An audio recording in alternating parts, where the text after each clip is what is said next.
Afternoon students, as I have sent the video of different landforms earlier, so here I am going to explain.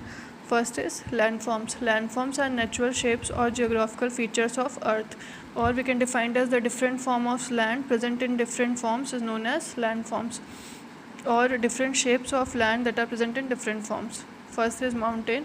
It is a place that are much higher than the land.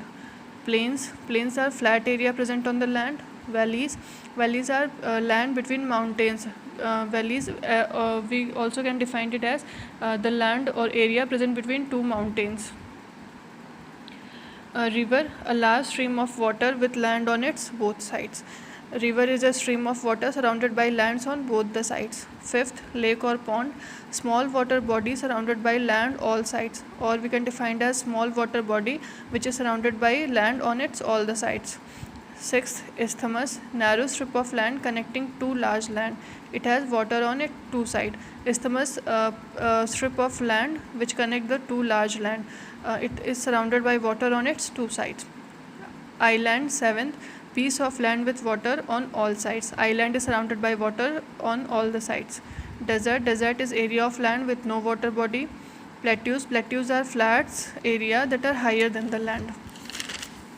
Now next, peninsula is a piece of land surrounded by water on its three sides, not on the four sides. It is surrounded only by three sides. Lagoon, shallow body of salt water close to the sea, separated by narrow strip of land. Lagoon we defined as it is a small water body, small water of salt water surrounded by close to the sea and separated by a narrow strip of land. Last is coast. Coast is the area where an ocean touches the land, or we can define it as the area where land meets the ocean. Now, what is map and globe? Map, it is geographical representation of an area on flat surface. It is two-dimensional.